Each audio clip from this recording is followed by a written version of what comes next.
ખૂબ ખૂબસૂરત આ અણમોલ જિંદગી વ્યર્થ વહી જાય એનું કાંઈ નહીં. આમ જરા પણ ફીલ ના થાય, જરા પણ દુઃખ ના થાય કે આ અદ્ભુત જિંદગી છે, અણમોલ જિંદગી છે, જબરજસ્ત જિંદગી છે અને એમને એમ નીકળી જાય. કઈ પામી ના શકીએ, કઈ મેળવી ના શકીએ, કઈ કરી ના શકીએ, સાવ હાથ ઘસતા રહી જઈએ અને જીવનના અંતિમ શ્વાસે આપણી જાતને ઉદ્દેશીને એટલું કહીએ કે આઈ એમ ફેલ, હું ફેલ થઈ ગયો. એના માટે આ જિંદગી છે. ખૂબ ખૂબસૂરત આ અણમોલ જિંદગી વ્યર્થ વહી જાય એનું કાંઈ નહીં. થોડુંક પણ ફીલ ના થાય, થોડુંક પણ મનની અંદર વિચાર ના આવે કે જિંદગીના દિવસો આમને આમ જઈ રહ્યા છે.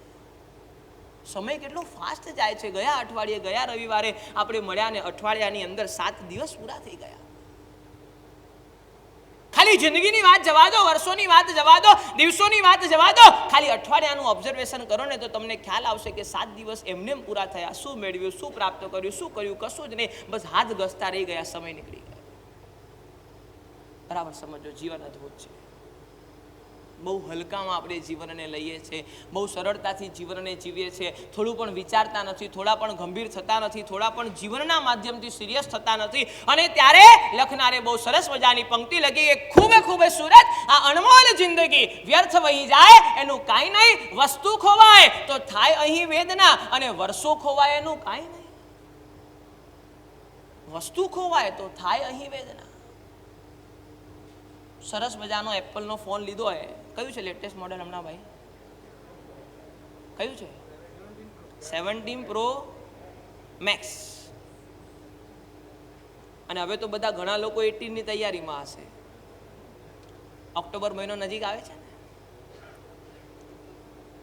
સરસ મજાનો નવો મોબાઈલ સવારના પોરની અંદર પપ્પા પાસે, મમ્મી પાસે જીદ કરીને, લડીને, ઝઘડીને જબરજસ્તી આપણે લીધો હોય અને રિક્ષાની અંદર કદાચ ભૂલે ચૂકે જવાનું થાય અને મોબાઈલ રિક્ષાની અંદર ભૂલી જવાય અને 5 મિનિટ, 10 મિનિટ, 15 મિનિટ પછી અચાનક યાદ આવે કે નવો ફોન હતો, રિક્ષાની અંદર રહી ગયો. ફોન ઉપર રિંગ કરીએ, ફોનમાં રિંગ જાય ને ફોન સ્વિચ ઓફ બતાડે. 5 મિનિટ, 10 મિનિટ, 15 મિનિટ આમ તે મહેનત કરીએ, સોફ્ટવેર, ટેકનોલોજી જેટલો ઉપયોગ થઈ શકે બધાનો ઉપયોગ કરીએ ને છેવટે એમ ખબર પડે કે તારો ફોન તારા હાથમાંથી જતો રહ્યો. એના પછી બપોરે મમ્મી જમવાની થાળી પીરસે, રોટલી કેવી ભાવે? ભાવે કે ના ભાવે? ના ભાવે? બોલો તો ખરા. આમ ભાવે કે ના ભાવે? અરે એપલના ફોનની વાત છોડો, તમારી એટલી પણ માનસિકતા નથી. એક આ 5 રૂપિયાની પેન ખોવાઈ જાય ને, અમને લોકો ઘણા એવા ફરિયાદ કરતા મળે કે સાહેબ કોઈને કોઈ પેન લઈ જાય છે. અરે મેં કીધું 5 રૂપિયાની પેન છે, એમાં ક્યાં તું સંકલ્પ વિકલ્પ કરે છે? જવા દે ને. એપલનો ફોન તો બહુ દૂરની વાત છે. આ 5 રૂપિયા, 10 રૂપિયાની પેન આપણી ખોવાઈ જાય તો પણ 5 મિનિટ, 10 મિનિટ, 15 મિનિટ આપણા મગજની અંદર એ વિચારો ચાલ્યા કરે. કદાચ પરમાત્માના દેરાસરમાંથી નીકળ્યા હશું ને નીકળ્યા પછી પરમાત્માના વિચારો કેટલો સમય આપણા મનમાં ચાલે એ બહુ મોટો ક્વેશ્ચન માર્ક છે. ગુરુ મહારાજને વંદન કરીને નીકળ્યા હશું અને એના પછી કેટલો સમય આપણા મનની અંદર ગુરુના વિચારો ચાલે એ બહુ મોટો ક્વેશ્ચન માર્ક છે. અહીંયાથી શિબિર પતાવીને નીકળ્યા હશું અને શિબિર પત્યા પછી ભોજનની ચર્ચા થાય કે પ્રવચનની ચર્ચા થાય એ પણ બહુ મોટો ક્વેશ્ચન માર્ક છે. પણ મારો તમને સવાલ એ છે કે બરાબર સમજી લેજો, વસ્તુ ખોવાય તો થાય અહીં વેદના, દુઃખ થાય કે ચાલ્યું ગયું, ખોવાય. બહુ અદ્ભુત પંક્તિ લખી લખનારાને, મને બહુ ગમતી પંક્તિઓ છે કે ખૂબસૂરત આ અણમોલ જિંદગી વ્યર્થ વહી જાય એનું કાંઈ નહીં. વસ્તુ ખોવાય તો થાય અહીં વેદના અને વર્ષો ખોવાય એનું કાંઈ નહીં. કેટલા વર્ષો જતા રહ્યા જીવન, વિચાર તો કરો. એક સમય જઈ રહ્યો છે, એક સમય વીતી રહ્યું છે. આપણે શું કરી રહ્યા છે સમજો. હું તમને ડરાવતો નથી, મારું કામ જગાડવાનું છે, ડરાવવાનું. હું તમને એમ નથી કહેતો કે તમે મોતની સમીપ જઈ રહ્યા છો, પણ હું તમને ચોક્કસ કહીશ કે જીવનમાં એક દિવસ તો મૃત્યુ આવવાનું છે, તૈયારી કરી લેજો.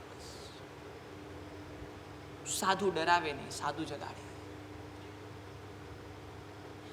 ખૂબસૂરત આ અણમોલ જિંદગી વ્યર્થ વહી જાય એનું કાંઈ નહીં. વસ્તુ ખોવાય તો થાય અહીં વેદના અને વર્ષો ખોવાય એનું કાંઈ નહીં. આયુનું સરવરિયું સુકાતું સુકાતું અંતે થઈ જશે ખાલી.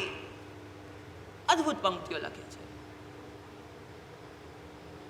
એક તળાવ હોય ને ઉપરથી ભયંકર તાપ પડતો હોય, વરસાદની મોસમ ન હોય, વરસાદની સિઝન ન હોય, ઉપરથી ભયાનક તાપ પડતો હોય, ધીરે ધીરે શું થાય કે તળાવ શોષાતું જાય, ખાલી થતું જાય, ખતમ થતું જાય.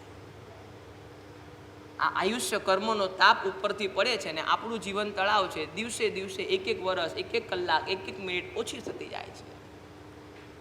આયુનું સરવરિયું સુકાતું સુકાતું અંતે થઈ જશે ખાલી.